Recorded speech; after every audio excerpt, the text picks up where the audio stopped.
Oi você! Seja bem-vindo ao meu canal. Eu me chamo Olga e hoje eu trouxe para vocês o caso de Joseph e Elizabeth Fritzl. Roda a vinheta.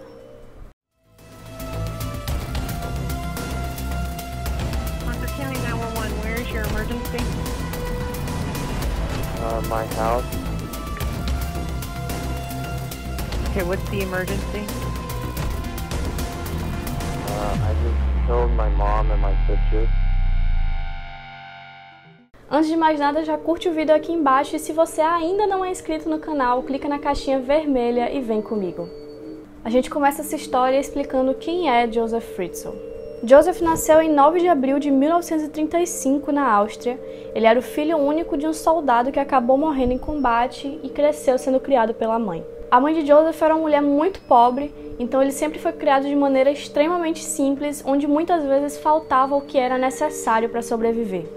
Em 1956, com 21 anos, ele se casou com uma moça chamada Rosemary, que na época tinha 17.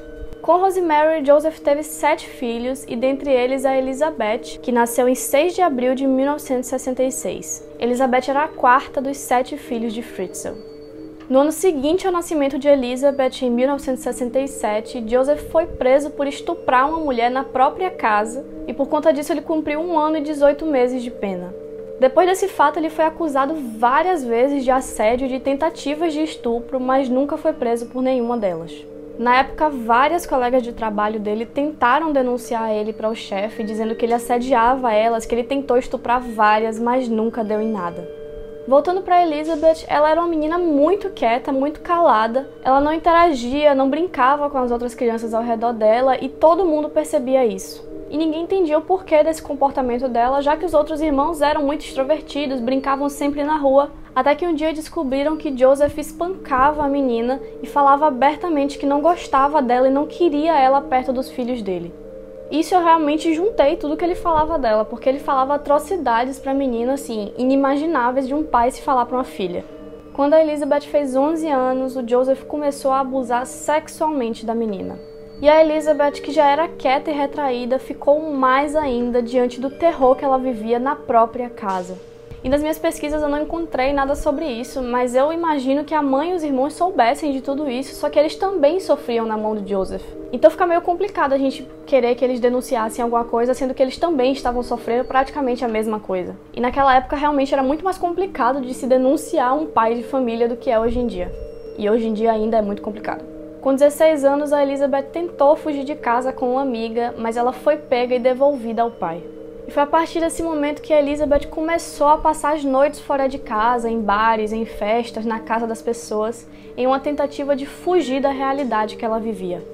Pouco tempo depois disso, Joseph resolveu fazer uma reforma na casa onde eles moravam, e essa reforma incluía tanto a mudança na parte estrutural da residência, quanto a construção de um porão. Joseph era engenheiro, então foi ele mesmo quem fez toda a reforma, e ele só teve a ajuda do marido da cunhada dele. E enfim, deu tudo certo na reforma e logo a casa já estava pronta.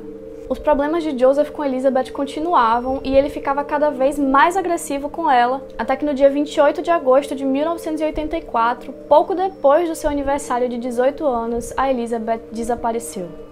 A Elizabeth não tinha saído de casa nesse dia, então a família ficou sem entender o que aconteceu. E como não havia vestígio algum do que poderia ter acontecido, a Rosemary resolveu ir até a polícia para relatar o desaparecimento e as investigações começaram. A polícia não encontrou nada do paradeiro da menina, procuraram no colégio, procuraram com os amigos, procuraram com todo mundo, mas não encontraram nada. Até que em determinado momento, Joseph contou para a polícia que ouviu a Elizabeth falando sobre uma seita que ela tinha conhecido e que existia a possibilidade dela ter fugido de casa para se juntar a essa seita. Só que a família achou que não fazia sentido nenhum ela ter fugido de casa para se juntar a uma seita. Os amigos próximos dela nunca tinham escutado ela falar nada sobre isso. Então ninguém estava acreditando nisso, até que no dia seguinte surgiu uma carta endereçada de outra cidade, escrita por Elizabeth. E nessa carta ela falou que tinha fugido de casa porque não aguentava mais morar com a família, que realmente tinha se juntado a uma seita religiosa e principalmente que não era mais para eles procurarem por ela.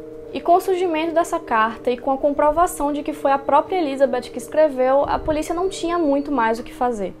O que eles não sabiam é que no dia 28 de agosto, data do desaparecimento de Elizabeth, o Joseph tinha chamado ela no porão para ajudar ele a carregar uma porta, e lá ele segurou uma toalha ensopada de éter contra o rosto da menina até que ela perdesse a consciência, e em seguida ele trancou ela em uma câmara no porão. Essa câmara, na verdade, era o porão de uma outra casa que ficava no terreno da casa deles, e essa casa foi demolida, mas a estrutura do subsolo dela continuou. E na reforma que eu mencionei que o Joseph fez, ele ligou um porão ao outro e escondeu a entrada. Então ele planejava fazer isso há muito tempo, porque do final da reforma até o desaparecimento de Elizabeth foram 2 anos mais ou menos. Nos primeiros dias do cativeiro, a Elizabeth batia nas paredes desesperada, gritando, só que ela não sabia que ela estava embaixo da própria casa. Ela também arranhava as paredes e o teto para tentar chamar a atenção de alguma forma, e ela colocava tanta força nisso pelo desespero que ela sentia que ela chegou a arrancar as próprias unhas. No primeiro ano de cativeiro, Joseph manteve a Elizabeth presa, muitas vezes acorrentada, e diariamente levava comida e água para ela. O espaço onde Elizabeth estava tinha cerca de 40 metros quadrados, divididos entre uma cozinha, um banheiro e um lugar onde eles dormiam. Ninguém da família nunca descobriu isso, porque, como eu falei, eles tinham medo de Joseph. Ele falava que aquele era o local de trabalho dele e que ninguém podia atrapalhá-lo. Como eu falei, ele mantinha Elizabeth acorrentada, até que eventualmente ele soltou ela para que ele pudesse estuprá-la. Então ele não soltou ela para poder dar mais conforto para ela, para que ela pudesse andar pelo local, não. Ele tirou ela porque ele não estava conseguindo usá-la da maneira que ele queria. A Elizabeth começou a ser estuprada várias vezes durante o dia e por conta disso ela acabou engravidando. Na primeira gravidez ela acabou perdendo o bebê por diversos motivos, incluindo estresse e desnutrição. Essa primeira gravidez foi em novembro de 86, e em agosto de 1988 ela dá à luz a primeira filha, chamada Kirsten. No ano seguinte ela engravidou novamente e em 1990 nasceu o segundo filho, Stefan. E isso, os meninos nasceram lá no cativeiro, naquelas condições deploráveis em que a Elizabeth estava sendo mantida, e ela não teve a ajuda de ninguém, nada, ela fez tudo sozinha. E em agosto de 1992 a Elizabeth deu à luz novamente, dessa vez a uma menina chamada Lisa. Quando a Lisa fez 9 meses, o Joseph colocou ela em uma caixa de papelão na porta da casa dos Fritzl. Junto com ela, ele colocou um bilhete, e esse bilhete era de Elizabeth, e nele ela pedia que a família tomasse conta da menina porque ela não tinha condições de fazer isso. No total, Elizabeth teve 7 filhos, e desses 7, 3 foram colocados na porta dos Fritzl. Um dos bebês nasceu com uma deficiência no pulmão e acabou morrendo 3 dias depois de nascer, e Joseph pegou o cadáver do menino e incinerou na clareira do porão e jogou as cinzas no quintal da casa. Os outros 3 filhos, que eram Kirsten, Stefan e Felix, viveram o tempo todo com a mãe no cativeiro. E Joseph não tratava mal somente a Elizabeth, ele tratava mal as crianças também. Teve um momento em 1993 que a Elizabeth implorou que ele ampliasse o espaço do cativeiro para poder criar melhor as crianças. E ele falou que se ela queria tanto que o espaço fosse maior, que ela mesma o fizesse. Então ele colocou ela e os 3 filhos para cavarem o espaço com as próprias mãos. O espaço então passou de 40 para 55 metros quadrados. Os anos passavam e esporadicamente Joseph obrigava Elizabeth a escrever uma carta para a família, igual ele fez com a primeira carta que eles receberam. E essas cartas faziam com que não necessariamente eles se tranquilizassem, mas entendessem que ela não queria estar lá e que não era para eles procurarem por ela. Em 19 de abril de 2008, ou seja, 24 anos depois da Elizabeth ter sido presa na câmara, a Kirsten começou a passar mal no cativeiro e a Elizabeth implorou para que Joseph levasse ela para o hospital. E ele negou todos os pedidos, mas depois que a menina começou a desmaiar no cativeiro, ele viu que realmente ela precisava de atendimento médico. E assim, em um momento que não tinha ninguém na residência, a Elizabeth saiu do cativeiro com Joseph para levar a Kirsten até a entrada da casa. E essa era a primeira vez em 24 anos que a Elizabeth via a luz do sol. Só que assim que ela colocou a Kirsten na entrada, o Joseph obrigou ela a voltar para o cativeiro. E depois disso, o Joseph levou a Kirsten até a entrada do hospital e literalmente despejou a menina lá e foi embora. E os médicos logo chegaram para atender ela, só que apesar de acordada, apesar de estar consciente, ela estava muito magra, muito pálida e claramente doente. E como ela foi deixada no hospital sozinha naquela situação, os médicos logo desconfiaram que podia ter alguma coisa por trás daquilo. Eles começaram a desconfiar mais ainda quando eles viram que a Kirsten não tinha nenhuma documentação com ela, então eles resolveram chamar a polícia. E por ser um fato muito estranho, a chegada da Kirsty no hospital começou a ser muito falada e transmitida na mídia. E como a Elizabeth tinha uma TV no cativeiro, ela viu as notícias e viu o estado da filha dela. Os médicos falavam que ela estava muito mal, muito doente e que não tinha muita coisa que eles podiam fazer porque eles não sabiam de nada do histórico da menina. E é lógico que a Elizabeth se desesperou com tudo aquilo e implorou para que Joseph levasse ela no hospital para poder falar com os médicos. E ela prometeu a ele que não contaria nada do que ele tinha feito, nada do que estava acontecendo de verdade, que ela só queria dar as informações para que os médicos pudessem ajudar a filha dela. E no dia 26 de abril, Joseph concordou e deixou a Elizabeth na porta do hospital da mesma forma que ele deixou a Kirsty. E assim que a Elizabeth entrou na sala, os policiais começaram a interrogá-la para entender o que estava acontecendo.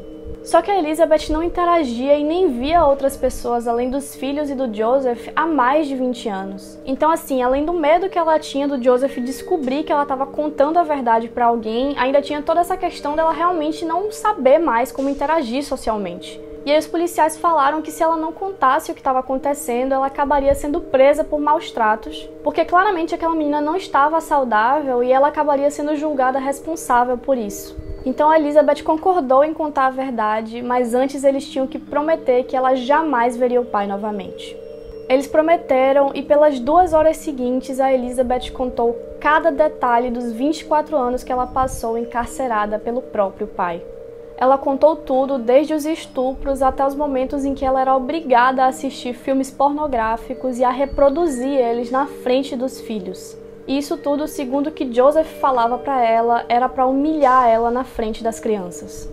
Naquele mesmo dia, a investigação do desaparecimento de Elizabeth foi concluída e Joseph Fritzl foi preso.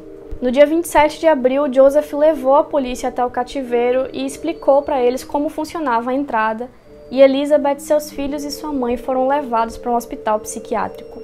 O julgamento de Joseph começou em 16 de maio de 2009 e em alguns momentos ele foi muito bizarro. O advogado de Joseph, que se chamava Rudolf Meyer, pediu que o juiz não tratasse o cliente dele como um monstro porque, afinal, nas palavras dele, Joseph tinha até levado uma árvore de Natal para o cativeiro nas épocas de festa. Eu imagino o juiz depois disso pensando, não, realmente, como eu poderia, né? Como eu poderia julgar esse cara como um monstro? Impossível. Durante o julgamento, exibiram um depoimento em vídeo da Elizabeth e, ao final, Joseph disse que não imaginava que ela havia sofrido tanto, pois na cabeça dele ele estava protegendo ela do mal que o mundo poderia lhe causar. Joseph afirmou ser culpado de todas as acusações e, no dia 19 de março, foi condenado à prisão perpétua. Joseph era muito conhecido na cidade deles, era muito querido por todos, então quando esse caso veio à tona na mídia, todo mundo ficou chocado com o que viu. Inclusive, pouco depois do desaparecimento de Elizabeth, a casa deles começou a ter alguns dos quartos alugados, então as pessoas moravam lá, faziam várias festas, enquanto Elizabeth estava presa logo abaixo deles. Os irmãos da Elizabeth falam que eles não faziam ideia do que estava acontecendo e, inclusive, quando tudo veio à tona, eles testemunharam contra o pai, contando todos os abusos que eles sofreram na infância. Quanto a Rosemary, mãe da Elizabeth, ela afirma que não fazia ideia também do que estava acontecendo, mas como eu falei, existe a teoria de que ela sabia sim de tudo o que estava acontecendo, mas tinha medo do que Joseph podia fazer com ela se ela denunciasse. Hoje em dia, Joseph segue preso e Elizabeth e seus filhos mudaram seus nomes para conseguirem voltar a viver em sociedade. A última notícia que eu encontrei sobre eles, além dessa, é que eles passaram anos em terapia não só para conseguir lidar com as dores e os traumas, mas para aprenderem a conviver com outras pessoas e para voltarem a conseguir ficar na luz do sol. E esse foi o vídeo de hoje, eu espero que vocês tenham gostado do que eu produzi para vocês. Esse foi mais um dos vídeos que é bem difícil falar, porque ela passou 24 anos encarcerada e isso já é ruim, já é muito ruim, mas você passar 24 anos encarcerada pelo próprio pai é uma coisa assim inimaginável. E eu espero muito que tanto ela quanto os filhos estejam bem agora, estejam conseguindo viver normalmente. E foi isso, se vocês gostaram do vídeo, não esquece de curtir aqui embaixo se você não curtiu lá no início, de se inscrever no canal e de ativar o sininho para não perder os próximos. Comenta aqui embaixo o que é que você achou desse caso e não esquece de sugerir novos casos para os próximos vídeos. E não preciso nem falar para você compartilhar esse vídeo com todo mundo. E é isso, um beijo e até a próxima.